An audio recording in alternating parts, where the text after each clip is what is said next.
81. What's up, everybody? Welcome to another episode of the PHDJ Podcast. This is, drum roll, Michael. Actually sounds pretty good. Does it sound good? Yeah, it sounds good. Episode number... I just woke Mia up. She was sleeping at my feet. She's like, what's going on? Shay, too. Episode number 52, which by our really childish math is 52 weeks in a year. I don't think that's childish, Joe. That's pretty accurate, right? 52 weeks in a year. So that makes us our first happy anniversary, my friend. You too, my friend. We did it 1 year. What's the first year? Paper? Is that? Yeah. I'll send you a card. How sweet. Sorry, I'm messing with my headphones a little bit. Apologies. So I'm confused, Joe. Did we go up on Disc Jockey News TV last week, or is this the first week that we're going to go with video? You know, Mike, I'm not sure about that either. Not sure either. I got all gussied up for last week's show, and I didn't see us up there. So this week I just said, who cares? I'm gonna work out after this, so I'm not getting changed. I'm in my workout attire. I'm gonna hop on my life cycle right after this, and yeah, away we go. I like it. And John sends me. Did he send you a hat? He sends me this hat. But the problem is, it looks like a black hat, right? Yeah. Like you really got to see. And I'm sorry for the people who are listening to this audio wise. I'm sorry. But like Disc Jockey News or DJNTV, it's black on black. To me, that's pretty bad branding. I do see that. You got to hold it up. I got to hold it up like this to the camera for you to see it. I do. Come on, John. Come on. That's Adam. That's weak. I think he was trying to be John's a real hipster. Is he really? Yeah. Minnesota, I love John Young, but hipster is not the word I would use for him. He's trying to be cool. The black on black. Yeah. I'm swapping this cable out real quick, Mike. And I refuse to wear a hat because I still have hair. I've said for a while I will start wearing hats when the hair starts going, but right now for 51 I still got a decent head of hair, so I'm sticking with it. I show it off as often as possible. I'm swapping this cable out real quick. Sorry to the listeners. We can always edit this. Give me 1 sec, Mike. Go ahead. I'll just fill. I'll do some fill. How's everybody doing? How's everybody's year off to? You're off to a good start? No idea what you're saying. I hope so.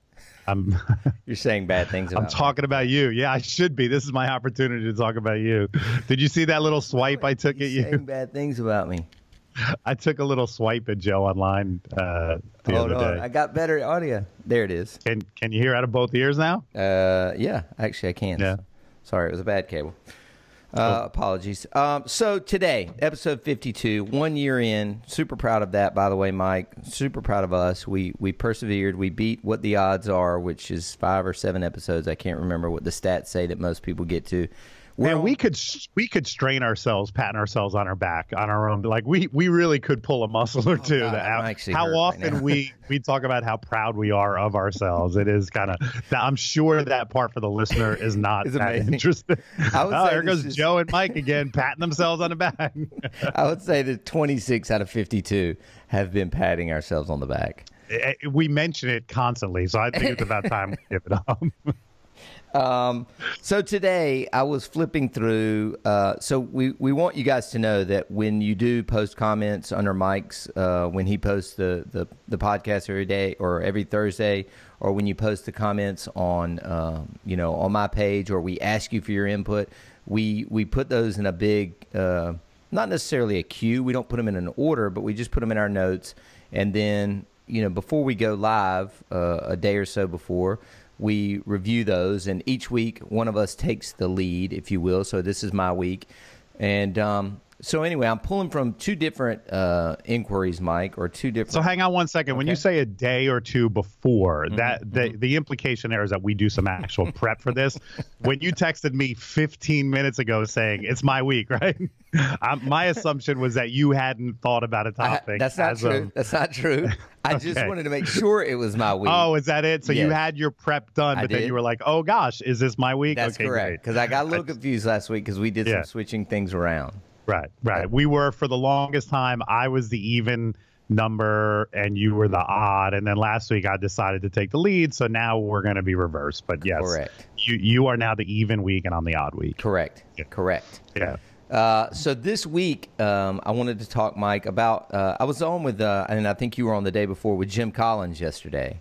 Weren't you on with him recently? I was on. Well, I don't know when he puts them up. I recorded with him a while back, but I don't know when he puts them up. Yeah. Mine, I don't think comes out for a week or so. And right.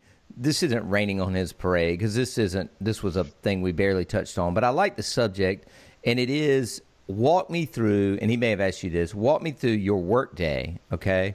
But I want to parlay that into a second part of it, which is walk me through. Let's say whatever day you start getting ready for your show. Whether it's a week in advance, 2 weeks in advance, or Wednesday, I want to know both. So, I kind of want to know Mike Walter, the owner, and then I kind of want to know Mike Walter, the DJ for Elite Entertainment, New Jersey. So I don't have a specific day. Like, my days aren't always the same. So, like, for example, Monday is my worst day. Right. I do payroll. I pay my bills. I do all the bullshit that I don't really look forward to doing. Because like a Band-Aid, I want to get it done on Monday so that I can kind of enjoy the rest of my week. So that's my Monday. Now, this time of year, obviously payroll does not take as long. Yeah. I think I was done in 40 minutes doing payroll on Monday. Yeah. In a busy, in May and June and September and October, payroll could take me until about 3 or 4 in the afternoon on Monday. Oh, wow.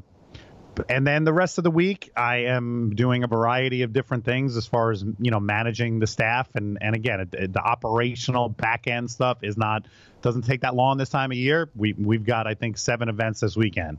In a busy season, we might. And not for me. Right, yeah, I wish we had more. Right. The busy season, we might have 30 plus events, which is a lot of double checking to make sure everyone's in the right place at the right time. So that comes out to be seasonal. And then the stuff that fills in my other time is, managing the staff and producing videos, demo videos for our staff. That can be a real time consumer for me. So it really kind of varies. And how about you? Do you have a specific schedule day to day, week to week? It's a little bit similar to yours. Let me ask you a couple quick follow-ups on that, though, Mike. Sure. Are you still the editor for the video department, or are the videos that you edit something else? Because I know you do a lot of editing, video editing. Yeah. So let me be clear about that. I don't edit wedding videos for the client. Okay. That's a completely different company. It's actually a company within a company, Elite Films.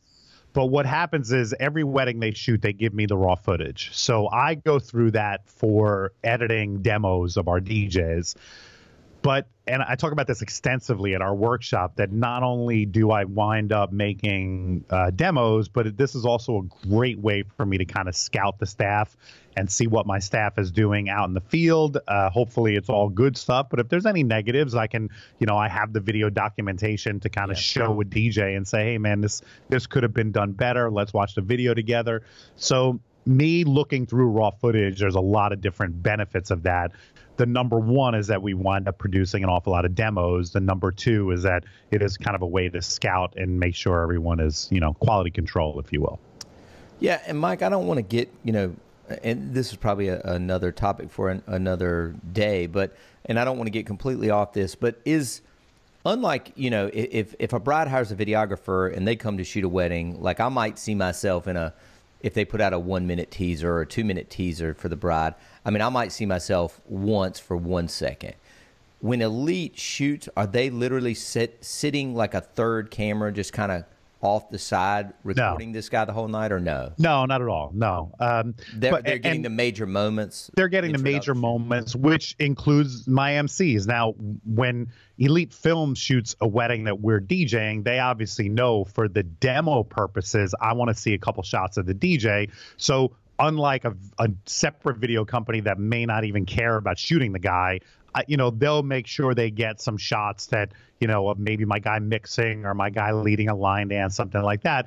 I don't even think that stuff makes it into the final edit. Maybe like you said, a clip, 1 second shot of the DJ doing this, but they know that that's what I want from my demo purposes. So that's one of the big advantages of having a sister company that shoots video, just like my photography company.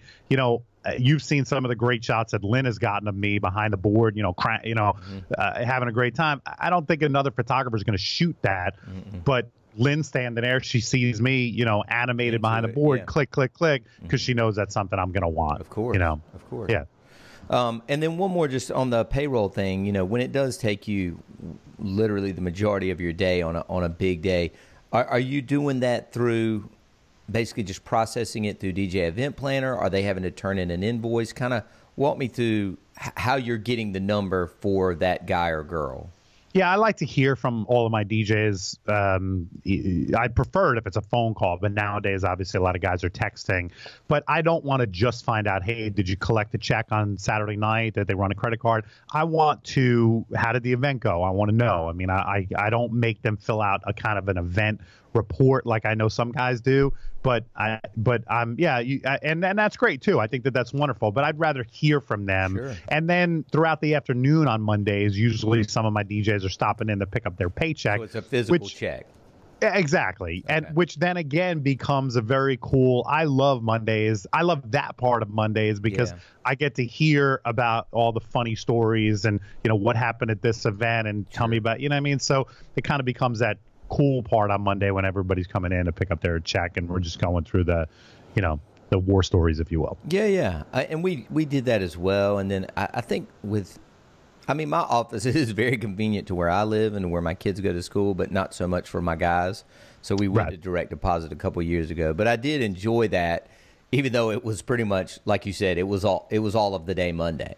You know, because you got some big personalities that come in. Right, but I don't think you should take that for granted. No, I think that's a valuable day. Yeah. You know, I think that's one of the cool things about working for a multi-op as opposed to being a single. Yeah. You know, we like to tell those stories. I mean, events, for the most part, whether they're fun stories or horror stories, they're still fun to share. True. And being able to stop into the office and tell the boss about the story. And then if I have a story from the weekend, I share. I mean, there are some times on Mondays where I've told the same story 8 times to 8 different DJs about something that happened at my event. And it gets, you add a little salt and pepper each time. It's a fishing story. It got right. It ends with a hook in your neck. It's that type of thing. It slowly evolves into, and you know my credo, never let the truth get in the way of a good story. So if I have to exaggerate it a little bit to make it more fun, I'm doing that. Keep going. Right. I love that. Exactly. Yeah. So similar for me, Mike. I mean, Monday, the same. Payroll. For me, it would, you know, on a busy day, it would take literally till lunch. And then I always go to lunch. Do you leave? Do you go to lunch? Sometimes I come. You know, it's changed because Kelly. When Kelly worked at Vitamin Shop, she never came home for lunch. So it was a definite, I had to get home at lunch to let the dogs out.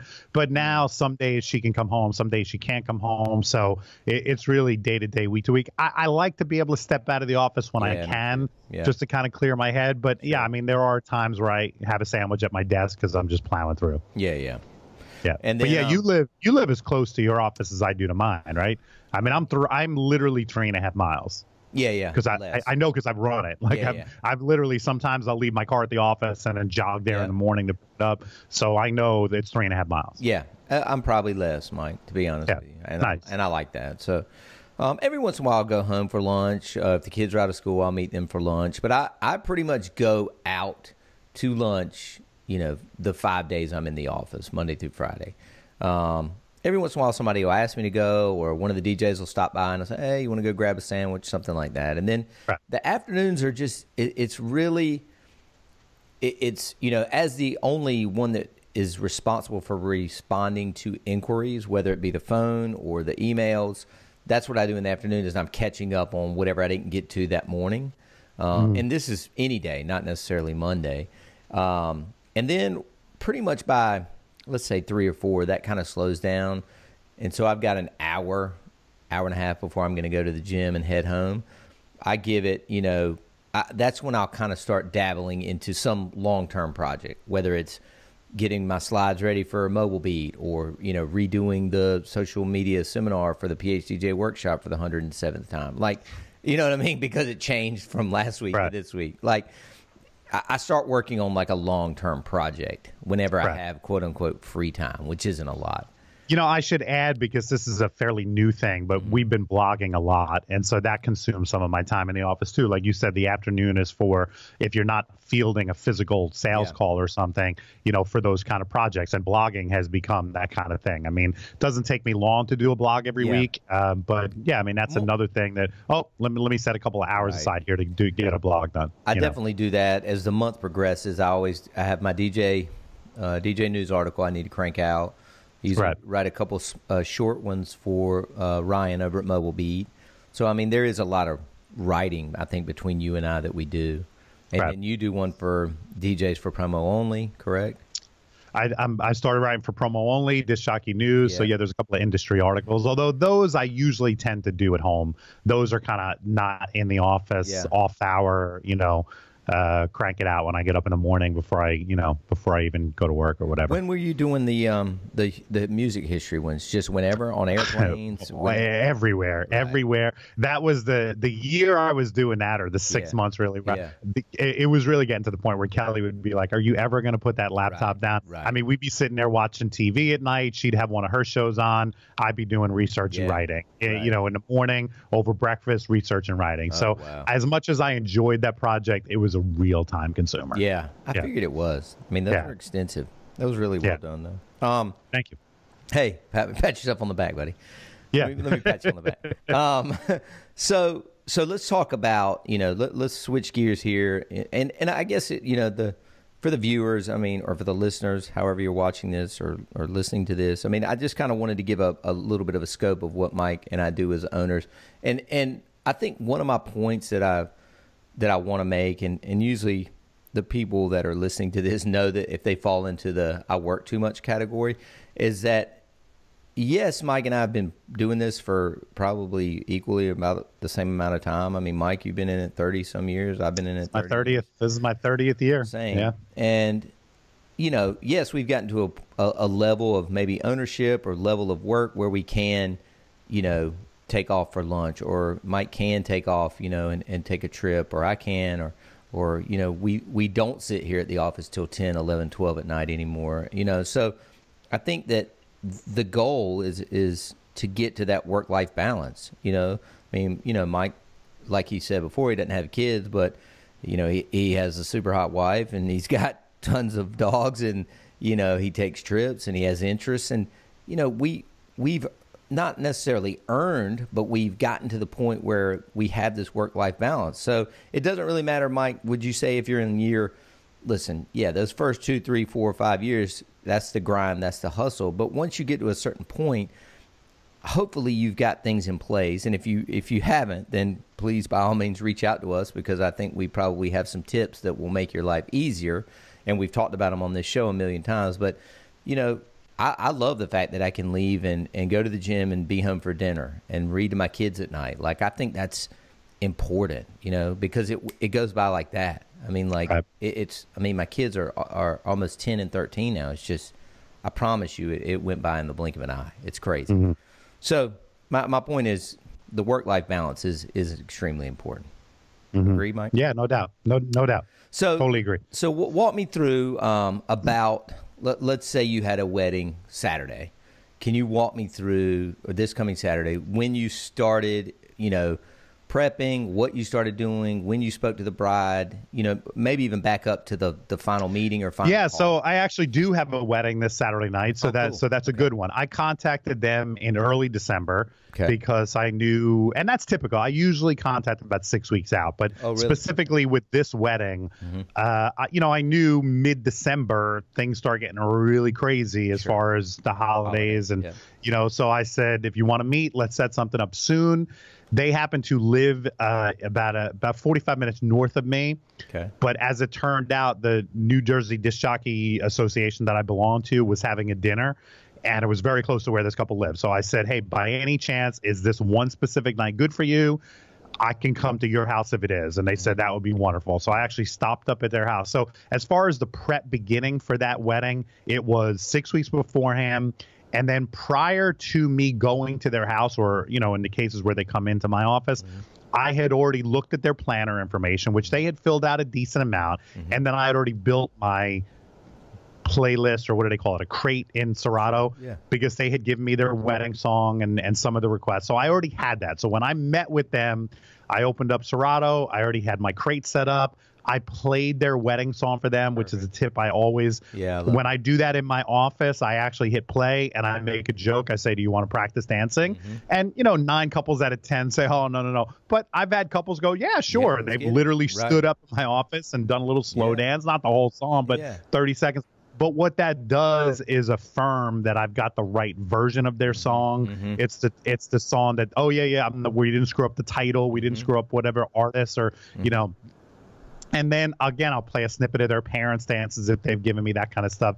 So that stuff was done prior to the meeting and then at the meeting. And then on Monday of this week, so 2 days ago, I sent them one last email. I checked the planner. At that point, they had actually made a couple changes. They had added some requests. So I sent them an email. I said, hey, I'm all set. I noticed you made some changes to the planner. He responded to that and he said, great. She responded. So I had both of their email address and she said, oh yeah, there was one more song I want to add. So we added that and now I'm all good to go. So it's pretty much prep for the week. Right. Now, was any of that, Mike, automated, or that was just even automated? Like, did you get an automated thing that you set up for DJ Event Planner, 6 weeks in advance to reach out to them, or did they get anything automated? Okay. Yeah. I, like every one of my DJs, gets an email 6 weeks before a wedding, 4 weeks before a non-wedding. And it says, this wedding is in 6 weeks. Time to reach out to them. Sure. So we promised the client a month in advance. So we basically giving our DJs that 2 week buffer. Yeah. This way, if they can't call or email right away, they just have it. They have it as a reminder. And it was funny. It shows you how quickly we're getting through the winter. I just got my notice from my February 23rd bride to give them a call. So that's the end of February. If you're starting to get sick of winter already, the end of February is 6 weeks away. There you go. It's a good sign. Exactly. But it's still cold as hell up there in February. We had a nice day yesterday, and I think today. We just got through a stretch of bad weather. Not necessarily bad weather, but it was, for here, it was cold. It never got above 30 for 4 days, and that's unusual for here. I thought you were on your way to asking. I think there's a way to get automated emails through DJ Event Planner every time a client changes their information. We took that off because it's ridiculous. Because some clients, and listen, God bless them, that's what it's there for. But they might make changes, 5 times between them. I don't want to get an email every time. I know the week of the wedding, I'm going to check one last time. I'm going to match up what I have versus, so that's enough for me. I don't need to get that automated email every time they make a change. No, man, same thing. We took that feature off as well. Yeah. I think for us, Mike, it is it's a shortened schedule, similar to what you do, but we. So let me think exactly what happens. So 4 weeks out, they get the client gets an automated email, and it says, it's short. Hey guys, super excited about your wedding. And we have where it auto populates whatever, September 15th at Carolina Country Club. Your DJ Mike Walter is super excited. Blah blah blah. Please make sure you've filled out your planners. If you haven't, please, do so. And then your balance is due in 2 weeks or something like that. And then it's got their username and password for their little portal on DJ Event Planner. Right. Then I think 2 weeks later, one more automated email, a link again to their portal, their username and password. Please make your final payment. And again, we really need your planners, and your DJ will be in touch soon or something like that. And then around that time is when the DJ also gets his or her email. And then we usually, and again, I think we've talked about this on the show, it's usually that final, literally the week of is that phone call, which we call the advance call. Right. And so, and again, I know you and I have talked about maybe even backing it up a little bit. And I talked to the guys, we've got our first meeting coming up to start the year soon. So we're going to talk a little bit more about that timeline. It has obviously worked well for us in the past. We've never had anybody feel panicked. I think, again, because we've got that series of trickle emails leading up to it, it's not like they booked us a year in advance, because we're booking a ton of 2019 stuff now. Well, and I also want to, I want to, a fair amount. I mean, still mostly 20. I want to interject here just in case anyone's listening to this and haven't. Joe and I have gone into this in depth. Sure. One of the reasons why your DJs don't necessarily meet with your clients is that they've already done that in the sales process. That is correct. Whereas, except for Dominic and Chris in my office, even myself, a lot of times I haven't met with the client until that 6 weeks or 4 weeks before their wedding. So just if anybody's listening to this and going, wow, Joe's guys never meet with his bride and groom. Yeah, they do. It's usually in that a year in advance in the sales process. So just keep that in mind. Yeah, I still think, and you and I have talked about this, and it sounds like you're willing to kind of reconsider it. Absolutely. I still think a phone call the week of the wedding is late. Minute. Like I said, I shot my client an email. Yeah, I think that's a little too late. Okay, right. I shot my client an email on Monday, which is my typical, but that was, again, it was really like a last minute just checking in. Yeah. Hey, I want to make sure nothing major has changed, that type of thing. Because you feel like week of is just bananas for them. Yeah, a lot of times I don't hear back from my client about that week before, and I don't need to. I mean, I let them know if nothing's changed, I'll just see you Saturday night. Sure. Yeah. I think you guys should maybe move that call up a week and do it 2 weeks in advance at least. We're definitely going to talk about that for sure. And Mike, do you at that point in the at any point, I guess, in the planning or the booking, do you give them your personal cell? I don't, unless they ask me. I just don't see the need to. I mean, I'd gladly give it to a bride. I don't. On your card, your business card? No, me neither. No, okay. The office number is right. Yeah. Same. I do on the week of the wedding. Like when I do my advance call, I say, listen, if something changes or something happens or you need me, you feel free to call or text this number. This is my personal cell. I don't know. It's just kind of a little touch at the end. You still there? We got a frozen picture. Yeah, I kind of froze up there for a second. That's all right. I can still hear you. Audio is still good. Okay. All right. Well, man, we're right at the 30-minute mark. I think we are. Yeah. Well, kind of give a little quick plug on your what you're going to be speaking at Mobile Beat, and tell them about the workshop, and then let's sign off. I'm actually just working on the seminar right now. I'm doing a quick 30-minute seminar Wednesday morning called Get Up and Interact, and my biggest challenge here is going to be squeezing as much as I can into 30 minutes. How about this? I got it, dude. This is a genius idea. I don't want to do an hour. And I told Can I have some of your time? Yeah, I'm serious, man. I don't want to do an hour. Let's switch, or either you have an hour on. You have an hour on Thursday, huh? Yeah. Oh yeah. Yeah. I don't know. You seem very happy about that. I'm not about it. Well, I think Wednesday morning it looked like they were aiming for more of a TED Talk kind of feel, because it's all I'm part of a 4-seminar block that's all 30 minutes. So listen, I'm good with it. It'll go quick for me. I mean, like I said, I've been working on it the last couple days. Yeah. And I'm excited to give it. So obviously, based on the title, it's all about interaction. I'm going to do a couple of interactions with the crowd. I'm going to show some video footage of me or my guys interacting. Yeah. And like I said, it's going to go, I'm sure, really quick. So that's going to be the kickoff on Wednesday morning. Hey, man, have you liked the pictures on the PHDJ Instagram? I'm loving it. I'm so glad I sent a lot of my guys over. They're great, man. Yeah, it's been really cool. Those are cool and pictures. Speaking of our workshop, we sold another seat this week. Yeah, so those seats are filling up. If you didn't hear the big announcement, go back and listen to last week's episode. We added a lawyer to our educational content at the workshop. So Jeremy Jones is going to be doing a bit about if you have to take a client to court. So the education is going to be great, and it's going to be full up. So we recommend you, if you're interested, hop on now, man. PHDJWorkshop.com. You got it. All right, guys. Thanks again for listening. By the way, so I'll be giving my seminar, hopefully, I think I'm on the last day, possibly an hour, but about hiring, finding, hiring, retaining DJs. Yeah. Which, you know what I love about it, Joe, is I have spoken on that same topic many times. So it's going to be interesting for everyone to hear your perspective and your take on it. Sure. It'll be cool. All right, guys. Thanks. We'll see you next week. Thanks for listening.